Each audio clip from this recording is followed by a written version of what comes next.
வணக்கம் மக்களே, welcome back to our channel இன்னைக்கு சினிமா. இன்னைக்கு வீடியோவில் நம்ம என்ன பார்க்க போகிறோம்னு பார்த்தீங்கன்னா, நம்ம தளபதி ரசிகர்கள் சென்னை வில்லிவாக்கத்துலேயும் தீநகர்லேயும் தாரை தப்பட்டையோடு ஆரப்பாட்டம் செஞ்சு ஆரவாரமாக ஒரு காத்திருந்தாங்கன்னு தான் சொல்லணும். ஆனால் அப்படி காத்திருந்த நம்ம டிவிகே தொண்டர்களாகட்டும் இல்லை தளபதி ரசிகர்களாகட்டும் ஒரு ஏமாற்றகரமான ஒரு செய்தின்னு தான் சொல்லணும். அது என்ன செய்திங்கிறத பற்றி தான் இந்த வீடியோ நம்ம டீட்டெயில்டாக பார்க்க போகிறோம். வீடியோ ஸ்கிப் பண்ணாமல் ஃபுல்லாக பாருங்கள். அதுக்கு முன்னாடி நம்மளோட சேனலை சப்ஸ்கிரைப் பண்ணி வச்சுக்கோங்க. வீடியோ பிடிச்சிருந்தால் லைக் அண்ட் ஷேர் பண்ணுங்கள். வாங்க வீடியோக்குள்ளே போகலாம்.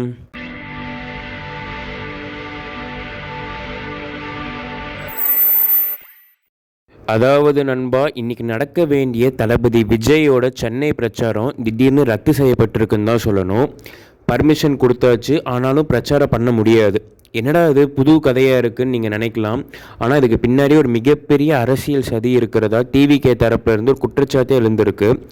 இது என்னங்கிறத பற்றி, இந்த விஷயத்தை பற்றி நம்ம இன்னும் கொஞ்சம் தெளிவாக பார்க்கலாம். இது என்னன்னு பார்த்தீங்கன்னா, இன்றைக்கி வில்லிவாக்கம் மற்றும் தீநகர் தொகுதியில் நம்மளோட தளபதி விஜய் சார் பிரச்சாரம் பண்ணுறதா பிளான் போட்டு வச்சுருக்காங்க. இதுக்கு போலீஸ் தரப்புலேருந்து பர்மிஷனும் கொடுத்துருக்காங்க. ஆனால் அவங்க பர்மிஷன் கொடுத்ததில் தான் ஒரு மிகப்பெரிய ஒரு ட்விஸ்டே இருக்குது.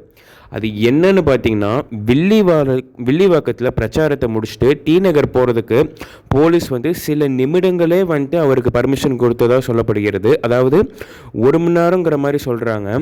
இது ரொம்ப 1 மணி நேரங்கிற ஜாஸ்தியாக இருக்க மாதிரி இருக்குமே நினைக்கலாம். ஆனால் அது ரொம்பவே குறைச்சலான டைம். அதுக்கு காரணம் என்னன்னு பார்த்தீங்கன்னா, சென்னையில் இருக்க டிராஃபிக் அந்த நேரத்தில் ரொம்ப பீக்கான டிராஃபிக் ஹவர்ஸ்ன்னு தான் சொல்லணும். அந்த நேரத்தில் 1 மணி நேரத்தில் வில்லிவாக்கத்திலேருந்து சாதாரண ஒரு மகிழுந்து ஒரு கார்லேயே நம்ம டிநகர் வரைக்கும் வர முடியாது. அப்படி இருக்கும்போது லட்சக்கணக்கான ஆயிரக்கணக்கான மக்களோட ஒரு ரேலி மாதிரி வருதுங்கிறது சாத்தியமே இல்லாத ஒரு விஷயம். இது அவங்களுக்கும் புரிஞ்சு தான் அதை சொல்லியிருக்கிறாங்கன்னு சொல்லப்படுகிறது. இதில் ரொம்ப முக்கியமான விஷயம் என்னென்னா, இந்த டைமுக்கு மேலே, இந்த 1 மணி நேரம் டைமுக்கு மேலே ஒரு நாள் டிநகர்லேருந்து பிரச்சாரம் பண்ண முடியாது.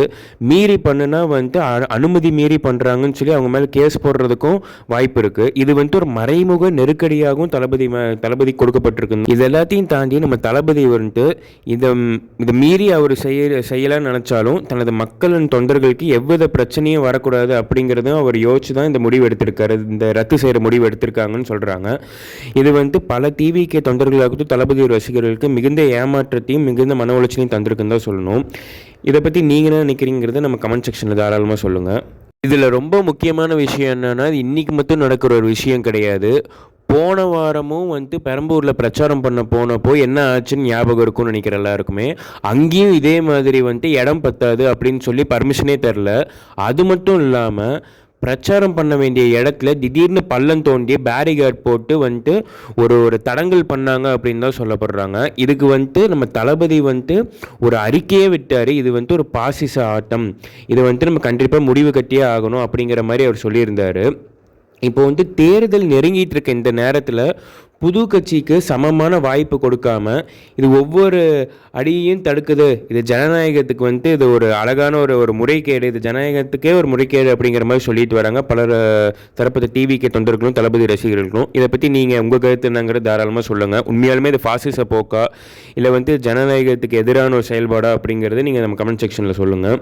இன்னொரு தரப்பு டிவிகே தொண்டர்களும் தளபதி ரசிகர்களுக்கும் என்ன சொல்கிறாங்கன்னா, இது சென்னையில் நம்ம தளபதி விஜய் கிடச்சிருக்க வரவேற்பை பார்த்து அவங்க பயப்படுறாங்க. அந்த வரவேற்பாலேயே அவங்க தடுக்க பார்க்குறாங்க. எங்கள் தளபதியோட இந்த விசில் சத்தம் கோட்டை வரைக்குமே கேட்டுருச்சு, இதுவே எங்களுக்கான ஒரு வெற்றி தான் அப்படின்னு சொல்லிட்டு வராங்க. இதெல்லாம் போக நம்ம தளபதி மட்டும் சும்மா இருப்பாரா? இன்றைக்கி நடந்த இந்த டைம் நெருக்கடி பற்றி நம்ம தமிழக தலைமை தேர்தல் அதிகாரிக்கிட்ட டிவிகே தரப்புலேருந்து அதிகாரப்பூர்வமான ஒரு புகார் கொடுக்க போகிறதா சொல்கிறாங்க. ஆளுங்கட்சிக்கு ஒரு நீதி, எங்களுக்கு ஒரு நீதியா அப்படிங்கிறது தான் அவங்களோட கேட்குற கேள்வி. என்னை பொறுத்த வரைக்கும் அவங்க கேட்குற அந்த கேள்வி நியாயமான கேள்வி தான்.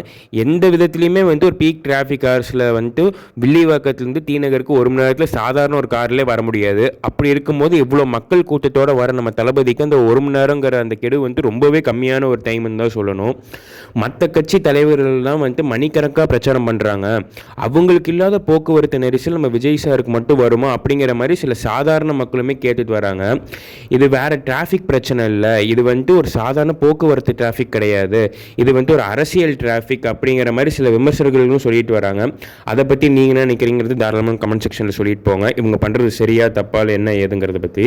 ஆக இன்றைக்கி நம்ம விஜய் சாரோட இந்த ரேலியை வந்துட்டு தடுத்தது வந்துட்டு அவருக்கு பின்னடைவு கிடையாது, இது அவர் மேலே பலரும் வச்சுருக்க அந்த பயத்தை தான் வந்துட்டு வெளிக்காட்டுதுன்னு தான் சொல்லணும். தடையை மீறி வருவது தான் நம்ம தளபதி ஸ்டைல். ஏன்னா ஒரு சினிமா இண்டஸ்ட்ரியில் ஆரம்ப காலத்தில் எவ்வளோ கஷ்டப்பட்டு திருப்பி மேலே வந்தாருங்கிறதுலாம் ஏற்கனவே பார்த்துருப்போம். ஸோ கண்டிப்பாக இந்த தடையை மீறி நம்ம அவருக்கு அந்த கட்சிக்கு நம்ம சப்போர்ட் பண்ணுறோம் பண்ணலங்கிறது வேறு. ஆனால் வந்துட்டு இவர் இப்படி வந்துட்டு முடக்க நினைக்கிறதுங்கிறது ரொம்பவே ஒரு தவறான ஒரு விஷயமாக தான் நான் பார்க்குறேன். நான் கண்டிப்பாக அது வந்துட்டு இது சரியில்லைங்க, இந்த போக்கு சரியில்லாத ஒரு போக்குன்னு தான் நான் சொல்லுவேன். இதை பற்றி நீங்கள் என்ன நினைக்கிறீங்க? இந்த இவர் மேலே இப்படி பண்ணுறது கரெக்டாக, இல்லை இந்த ஒரு இவங்க போலீஸ் தரப்புலேருந்து கொடுக்கப்பட்ட இந்த கெடு வந்து சரியான கெடுவா, இல்லை இவரை மட்டும் வந்துட்டு கார்னர் பண்ணி செயல் பண்ணுறாங்களா? அதை பற்றி நீங்கள் என்ன நினைக்கிறீங்கிறது தாராளமாக நம்ம கமெண்ட் செக்ஷனில் சொல்லிட்டு போங்க. என் கருத்து மேலே உங்களுக்கு எதிர்கருத்து இருந்தாலும் அதையும் நம்ம கமெண்ட் செக்ஷனில் தெரியப்படுத்துங்க. அவ்வளோதான் மக்களே, நம்ம வீடியோடைய முடிவுக்கு வந்துட்டோம். ஸோ நம்ம அதுக்கு முன்னாடி நம்மளோட வீடியோ பிடிச்சிருந்தா, நம்மளோட சேனல் பிடிச்சிருந்தா சேனலை சப்ஸ்கிரைப் பண்ணி வச்சுக்கோங்க. வீடியோ பிடிச்சிருந்தா லைக் அண்ட் ஷேர் பண்ணுங்கள். நம்ம தொடர்ந்து பேசுவோம். நன்றி மக்களே.